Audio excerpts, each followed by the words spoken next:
नमस्कार, जय हिंद दोस्तों। स्वागत है आपका एक नए वीडियो में। Welcome to Learn Smart Edu channel. मेरा नाम है अंशुमन सरकार। दोस्तों, डोनाल्ड ट्रंप जो है दोबारा यूएस के प्रेसिडेंट चुन के आए हैं। तो उन्होंने डिसाइड करा है कि दो बंदों को वो अपने कैबिनेट में लेंगे। अब चाइना को जो है अभी बुरे सपने अभी से आने शुरू हो गए। ये मैं नहीं बोल रहा हूँ दर्शकों, दोस्तों, ये जो है एक चाइनीज बंदा बोल रहा है। और ये चाइनीज बंदा कौन है? ये चाइनीज बंदा है उनका एक पॉलिसी एडवाइजर, जो कि गवर्नमेंट जो है, चाइनीज गवर्नमेंट जो बीजिंग में बैठती है वहाँ का उसका पॉलिसी एडवाइजर है। और ये एक टॉप लेवल का एकेडमिशियन भी है। दोस्तों, उसका नाम है जेंग योंग नियन। ये जो जेंग जो बंदा है, इसने कहा है कि दो बंदे आए हैं। ये दो बंदे दोस्तों कौन है? ये दो बंदों में से एक बंदा है एलन मस्क। एलन मस्क जो है दुनिया का सबसे अमीर इंसान है। और दूसरा बंदा कौन है दोस्तों? भारतीय मूल का बंदा है, वो भी एक व्यापारी है, एक बिजनेसमैन है, टॉप बिजनेसमैन है अमेरिका का। उसका नाम है विवेक रामास्वामी। दोस्तों, ये दो जो लोग हैं, डोनाल्ड ट्रंप ने एक एडवाइजरी रोल क्रिएट किया है। ये कोई ऐसे सेक्रेटरी ऑफ स्टेट वगैरह जैसे है उस तरह का नहीं है। एक डिपार्टमेंट उन्होंने एडवाइजरी रोल में उन्होंने बनाया हुआ है। उस डिपार्टमेंट का नाम होगा the department of government efficiency. इस डिपार्टमेंट का जो है दो एडवाइजर्स होंगे, एडवाइजरी रोल में होंगे। वो होंगे एलन मस्क और विवेक रामास्वामी। अब ये जो जेंग जो है, ये बंदा जो चाइनीज बंदा है, उसका ये कहना है कि ये जो दो हैं, मस्क और रामास्वामी, ये दो चाइना के ऊपर इतना दबाव डालेंगे कि पूछिए मत। ये बोल रहे हैं कि यूएस का जो पॉलिटिकल सिस्टम है, जो मस्क और विवेक रामास्वामी जो है, ये एकदम बिल्कुल सुधार देंगे। और अगर अमेरिका का पॉलिटिकल सिस्टम सुधर गया तो चाइना के ऊपर बहुत ज्यादा दबाव हो जाएगा। दोस्तों, इसके बारे में जब बना रहा था वीडियो, इसका मैंने प्लानिंग कर रहा था, मुझे दो कैरेक्टर्स याद आ गए। आप लोगों ने तो सबने शोले मूवी देखी होगी। तो दो कैरेक्टर्स थे, एक थे ठाकुर साहब संजीव कुमार, और गब्बर सिंह अमजद खान। तो ये दो कैरेक्टर जो थे, उसमें गब्बर सिंह कौन था? गब्बर सिंह विलन था। तो मैं जोड़ता हूँ गब्बर सिंह शी जिनपिंग, मान लेते हैं। तो गब्बर सिंह क्या बोलता था? गब्बर सिंह ऐसे बोलता था, किसी का डर नहीं था उसको ना। बोलता था सांबा। सांबा को उसने क्या पूछा था, अरे ओ सांबा, कितना इनाम रखा है सरकार ने हम पर? तो सांबा ने क्या कहा था? सरदार, पूरे 50,000। पूरे 50,000 उसने क्या कहा था गब्बर ने? पूरे 50,000। और ये इनाम इसलिए है क्योंकि 50-50 कोस दूर जब बच्चे रात को रोते थे तो माँ बोलता था कि सो जा बेटा, गब्बर सिंह आ जाएगा। तो शी जिनपिंग क्या था? उसने चाइनीज जो वायरस, कोरोना वायरस, उसने फैलाया दुनिया भर में। तो आज की डेट में माएँ क्या बोल रहे थे बच्चों को जब कोरोना वायरस आया था कि बेटा बाहर मत जा, कोरोना वायरस आ जाएगा। तो ये है शी जिनपिंग। उसने पूरे दुनिया का जो है नक्शा ही बदल दिया ना, अपना जो ये फैला के कोरोना वायरस। तो उसको काउंटर करने के लिए हमारे ठाकुर साहब कौन है? Donald Trump.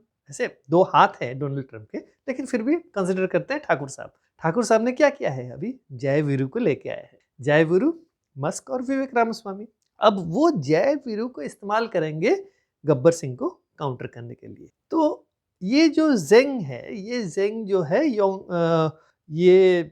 जेंग योननियन, नाम भी बड़े अजीब होते हैं चाइनीज के, इसीलिए तो वो अंग्रेजी नाम एक एक रखते हैं। तो जेंग योंगनियन जो है वो कौन है? ये एक्चुअली बंदा है जो उनके यहाँ एक स्कूल ऑफ पब्लिक पॉलिसी का डीन है। कौन सी यूनिवर्सिटी में? Chinese university of Hong Kong. इतना ही नहीं, वो पॉलिसी एडवाइजर है बीजिंग का, मैंने कहा भी है। उसने कहा, ये एक वो गया था यहाँ पे, उनके यहाँ बाइचुआन फोरम, ये इंस्टीट्यूट ऑफ इंटरनेशनल अफेयर्स का उन्होंने एक फोरम एक रखा था, एक डेलीगेशन गए थे वहाँ। उसने एक स्पीच दिया था, उसमें उसने कहा कि more efficient US political system would put huge pressure on China's current system. तो मैंने अभी कहा ही है वो चीज़। आगे उसने कहा कि in the medium to long term the greatest pressure on China may come from changes within the US. If Trump succeeds in his efforts to overhaul the government, the US would develop a new, more comprehensive system. उसने कहा कि America जो है अभी वो अगर streamline कर देता है अपना जो ओवरऑल गवर्नमेंट सिस्टम को, अगर ओवरऑल कर देता है, मतलब सारे चेंजेस ले आते हैं, सब पूरा बिल्कुल अपना जो स्ट्रीमलाइन हो जाता है पॉलिटिकल सिस्टम, तो ये सबसे बड़ा खतरा होगा चाइना के लिए. और I think we should not underestimate the institutional reforms prioritised by figures like Musk. देखिए, ये चाइनीज जो है मस्क को क्यों इतना महत्व देते हैं, मैं आगे चल के वीडियो में बताऊंगा मस्क का क्या महत्व है. और उसने ये कहा कि to counter the US internal changes, China should expand opening up counter measures, adding that Trump may damage bilateral ties with tariffs, but he does not want to go to war with China. ये भी कहता है कि देखिए, ये जो है जो चाइना को जो है उसके मुकाबला करने के लिए अमेरिका का कुछ और नई सोच लाना चाहिए और उसको काउंटर किया जाए, करना चाहिए अमेरिका को. क्यों ना, डोनाल्ड ट्रंप ने कह दिया है कि मैं वापस आ रहा हूं, मतलब चाइना के ऊपर टैरिफ्स लगेंगे. और डोनाल्ड ट्रंप क्या, डोनाल्ड ट्रंप जो है युद्ध के पक्ष में नहीं होते हैं, ये हर वक्त इसी तरह व्यापारी आदमी है, सोच अलग है, तो इसी तरह से वो अभी चाइना का काउंटर करेंगे. दोस्तों, अमेरिका और डोनाल्ड ट्रंप, खासकर डोनाल्ड ट्रंप का पॉलिसी क्या है, अमेरिका फर्स्ट पॉलिसी है, जैसे कि मोदी जी का इंडिया फर्स्ट पॉलिसी है. तो उसमें क्या है, उसमें वो नहीं चाहेंगे कि अपने देश का कोई नुकसान हो ये. और चाइना का क्या है, देखिए चाइना क्यों डर रहा है जो डोनाल्ड ट्रंप के टैरिफ से, मैं बता रहा हूँ आपको. चाइना बेसिकली एक्सपोर्ट करता है अराउंड $430 बिलियन का एक्सपोर्ट करता है अमेरिका को. अब 430 बिलियन बहुत बड़ी रकम है. उस पे अगर डोनाल्ड ट्रंप 40 से 60% टैरिफ लगाते हैं, सोचिए चाइना का जो पूरा एक्सपोर्ट का डामाडोल हो जाएगा. क्यों ना, ये जो मैन्युफैक्चर करता है वो अमेरिकन मार्केट के लिए करता है, उसके क्वालिटी हर मार्केट के लिए वो अलग क्वालिटी ही भेजता है. आपको क्या लग रहा है, ये जो अपने आस पड़ोस के छोटे मोटे देश को जो सामान भेजता है, वो सामान वो अमेरिका भेज सकता है क्या? कभी नहीं. उसके बहुत निम्न जो स्तर के सामान होंगे जो कि अपने आस पड़ोस के देशों में वो भेज रहा होगा, बहुत ही चीप क्वालिटी और एकदम बकवास सामान होगा. तो ये वो करता है, हर देश के साथ करता है. और अमेरिका बहुत ज़्यादा इन्वेस्टमेंट करता है जब अमेरिका सामान भेजता है. तो अगर टैरिफ लगते हैं तो उसका इकोनॉमी का डामाडोल हो जाएगा. तो ये जेन जो है, ये बंदा क्या बोल रहा है, ये बंदा बोल रहा है कि काउंटर मेजर्स के लिए करना है, लेकिन चाइना और सारी चीज़ें भी प्रॉब्लम्स क्रिएट कर रहा है. हर सारी चीज़ों में क्या है, वो आस पड़ोस के जितने भी देश हैं उनके साथ वो दुश्मनी उसने मोल लिया हुआ है. देखिए, ताइवान को बोल रहा है वो अपना है, जबकि ताइवान इंडिपेंडेंट है, उसका साथ उसका कोई लेना देना नहीं है. ऊपर से साउथ चाइना सी जो है, वहाँ पे जैसे कि फिलीपींस, वियतनाम, मलेशिया, ब्रुनेई, फिर इन सारे देशों को बोल रहा है कि साउथ चाइना का पूरा जो मेरे इलाका है सब मेरा ही है, ये मेरा है, ये सी जो है, ये समुंदर मेरा है. जो कि वो लोग मानते नहीं है, दूसरे देश वो क्यों छोड़ देंगे अपना हिस्सा उस समुद्र में. तो ये भी उसके झमेले हैं. और वो उनमें भी पड़ा हुआ है. और अमेरिका जो है इन देशों का सपोर्ट करता है कि नहीं भाई, तुम कैसे ले सकते हो समुद्र, या ताइवान को कैसे तुम अपना मान सकते हो. तो उसका भी काउंटर डोनाल्ड ट्रंप करेंगे, तो प्रेशर होगा. और इसके चलते क्या किया है चाइना ने, अभी हाल फिलहाल में अगर आपने देखा होगा तो यूरोप के कई देशों के साथ उसने वीज़ा फ्री एंट्री कर दिया है 1 महीने के लिए. शायद चाइना ने यूरोप के कई देशों को वीज़ा फ्री एंट्री कर दिया है. उसके साथ अभी मुझे लग रहा है तो G20 से वापस आने के बाद जो है शी जिनपिंग ने शायद टोटली अभी 38 देशों का उन्होंने वीज़ा फ्री एंट्री दे दिया है. तो उनको लग रहा है क्या, दो देश अगर बाहर के देशों के लोग अगर विजिट करेंगे चाइना, तो लगेगा कि चाइना ने अपना मार्केट खोल दिया है, सारे लोग आ जा सकते हैं. तो ये होगा, ये 1 महीने के लिए वीज़ा फ्री एंट्री मतलब बहुत ही बड़ी बात है.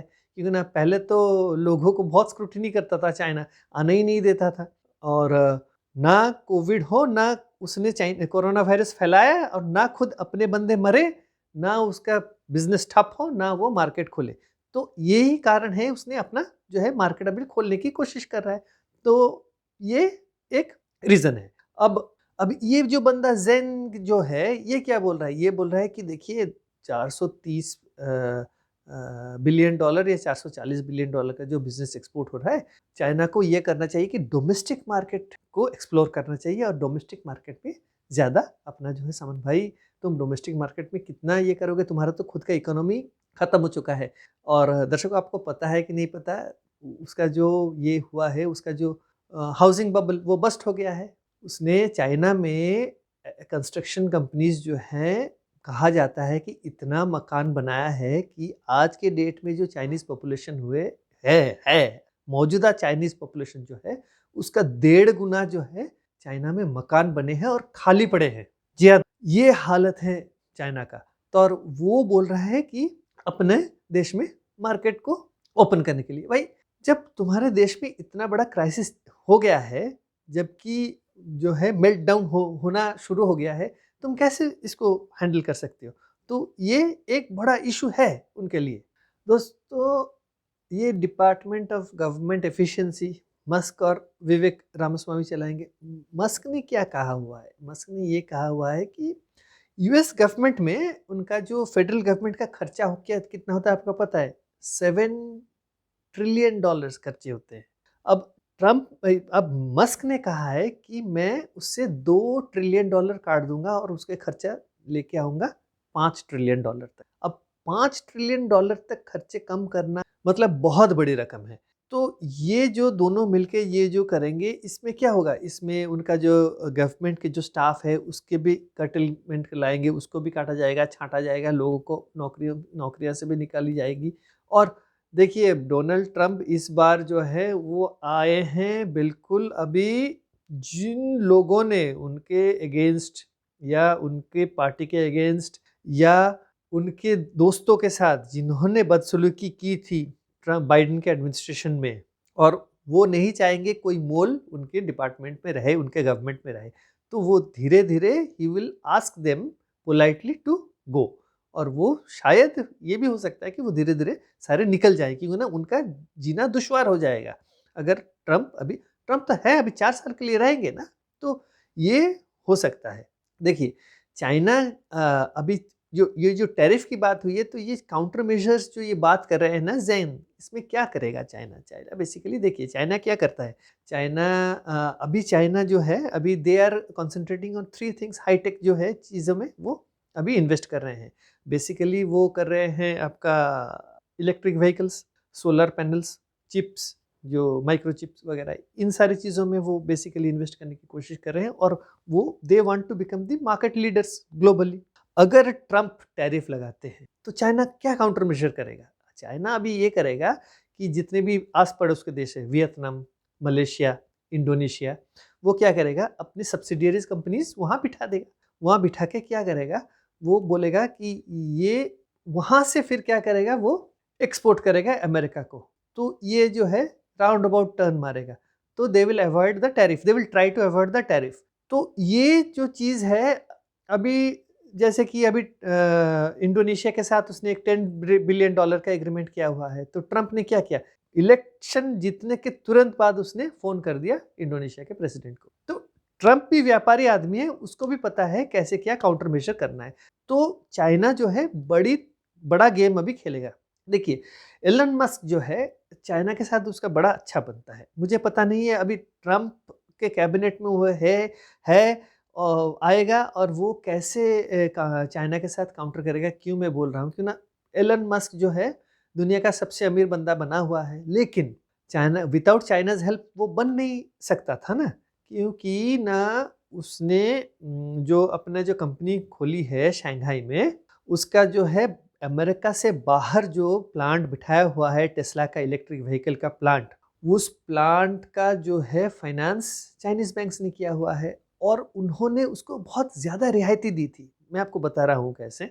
जो लोन देते थे लोकल कंपनियों को चाइना, वो देते थे 25% इंटरेस्ट में, लेकिन मस्क को उन्होंने दिया था 15% इंटरेस्ट पे, और उसने प्लांट बिठाया है। और कहा जाता है कि अमेरिका से बाहर, अमेरिका में इतना बड़ा प्लांट नहीं है जितना शंघाई में है, वहाँ बोला जाता है कि 9.5 लाख इलेक्ट्रिक व्हीकल्स वो प्रोड्यूस कर सकता है एनुअली, जबकि अमेरिका का भीतर करीबन 6.5 लाख इलेक्ट्रिक व्हीकल्स वो प्रोड्यूस कर सकता है। इतना ही नहीं, वो अभी और एक दूसरा प्लांट उसने बिठाया हुआ है जिसमें वो 10,000 जो लिथियम बड़े वाले बैटरी क्लास में यूज होते हैं वो प्रोड्यूस कर सकता है। इतना बड़ा वो शायद $200 मिलियन का ये आपका जो है फैक्ट्री बिठा रहा है वो, और बहुत जल्द उसका प्रोडक्शन शुरू हो जाएगा। उसके अलावा ट्रम्प ये मस्क ने सोलर पैनल्स की फैक्ट्रीज बिठाए हैं चाइना में, लेकिन चाइना जो है मार्केट लीडर है सोलर पैनल्स का। मैं आपको क्यों बता रहा हूँ ये बात, क्यों ना, देखिए दुनिया का 80% सोलर पैनल्स चाइना से प्रोड्यूस होती हैं और दुनिया भर में डिस्ट्रीब्यूट होती है। हालांकि ये एक चीज चाइना ने किया हुआ है कि उस 80% में से यूएसए सिर्फ 1% खरीदता है, लेकिन वही चाइनीज माल अमेरिका में आता है। कैसे आता है? वही मैंने बताया ना, रीराउटिंग करता है वो। चाइना क्या करता है, प्लांट्स बिठाया है दूसरे छोटे छोटे साउथ ईस्ट एशियन कंट्रीज में, वहां प्रोड्यूस होती है चाइनीज माल, वहां से फिर आती है अमेरिका। तो वो टैरिफ जो लगेगा चाइना के ऊपर लगेगा, लेकिन अगर दूसरे देशों से इंपोर्ट होगा, अगर वियतनाम से इंपोर्ट होगा, लाओस से इंपोर्ट होगा, इंडोनेशिया से इंपोर्ट होगा, तो टैरिफ नहीं लगेगा। तो ये गेम चाइना खेल रहा है।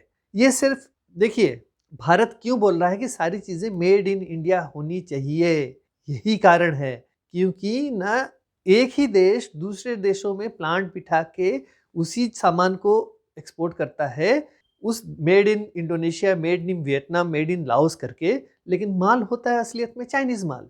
तो ये गेम खेल रहा है चाइना। इतना ही नहीं, वो मिडिल ईस्ट में भी वो सारी चीजें, अफ्रीका में वही प्लांट्स बिठा रहा है।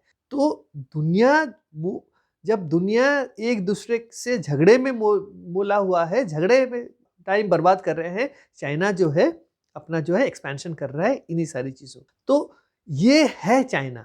और ये जो बंदा जो है, जो जेंग जो बंदा है, ये अभी चेतावनी दे रहा है चाइना को, क्योंकि ना मस्क भी व्यापारी है, विवेक रामास्वामी भी व्यापारी है, ट्रंप भी व्यापारी है, इनको बिजनेस एक्यूमेन बहुत अच्छे से आता है।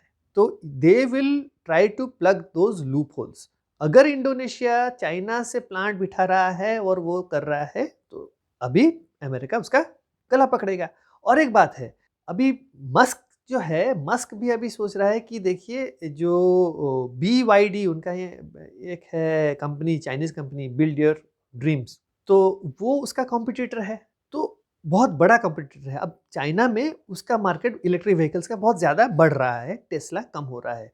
चाइनीज जो है अमेरिका को हेट करते हैं, लेकिन सबसे ज्यादा अमेरिकन चीजें यूज करते हैं। देखिए इलेक्ट्रिक व्हीकल टेस्ला का, मोबाइल फोन जो है एप्पल का, दोनों ही अमेरिकन चीज है, जो अमेरिकन प्रोडक्ट्स हैं, लेकिन चाइना में मैन्युफैक्चर होती हैं, चाइनीज लोग इस्तेमाल करते हैं। तो वो सारी चीजें चाइना करता है। लेकिन चाइना जो है, अमेरिका अभी क्या करेगा, चाइना मार्केट बिल्कुल खोल देगा अपना। वो बोलेगा कि अमेरिकन कंपनीज भी आ जाएं, चाइना में मैन्युफैक्चर करें, और अमेरिकन कंपनीज। इससे क्या होगा ना, अलग थलग करने की कोशिश करें। क्यों ना, देखिए कोई बिजनेसमैन जब प्रॉफिट कमा रहा है किसी देश में, वो थोड़ी ना उस देश के साथ दुश्मनी मोलेगा। तो इससे क्या होगा, वो चाहता है कि अमेरिकन गवर्नमेंट को वो अलग थलग कर दे बिजनेस से। तो इससे क्या होगा, उसका फायदा होगा, और लोग जो है, अमेरिकन लोग जो है, उस गवर्नमेंट के अगेंस्ट हो जाए, ट्रंप के अगेंस्ट हो जाए। तो ये अभी माहौल है। तो आगे आगे देखते हैं होता क्या है। ये जेंग ने तो कहा है कि कुछ तो होने वाला है जब पॉलिटिकल स्ट्रीमलाइन हो जाएगा। देखिए चाइना का और एक भी है, चाइना जैसे कि पिछले जो इसमें आप लोगों को याद है कि नहीं, मैंने कहा था बहुत दिन पहले एक वीडियो में कि चाइना अपने पुलिस स्टेशन चलाता था, जो इलीगल पुलिस स्टेशन अमेरिका में, वो तो बंद करवा दिए हैं।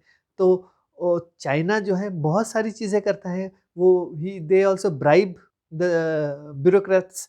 तो अभी स्ट्रीमलाइन जब हो जाएगा अमेरिकन जो पॉलिटिकल सिस्टम और जो ब्यूरोक्रेसी जब स्ट्रीमलाइन हो जाएगी, तो दे विल कट दी ये। तो इससे क्या होगा, अब धीरे धीरे उनका जो डीप रूटेड जो है करप्शन है चाइनीज लोगों का अमेरिकन सिस्टम में, वो भी धीरे धीरे कम होता जाएगा। तो इसीलिए उनका डर है अभी कहीं कुछ, और इसका फायदा भारत को भरपूर उठानी चाहिए। तो अगर मोदी जी और ट्रंप हाथ मिला लेते हैं, तो भारत के साथ साथ अमेरिका जो है दोबारा से बहुत अच्छे उनका तालमेल हो जाएगा, और ग्रोथ बहुत ज़्यादा होगा, दोनों को फायदा होगा इकोनॉमिकली। तो इसी के साथ मैं इस वीडियो को यहीं समाप्त करता हूँ। अगर वीडियो अच्छा लगा है तो वीडियो को ज़रूर लाइक करें और चैनल को सब्सक्राइब करना ना भूलें। तो अगले वीडियो तक नमस्कार।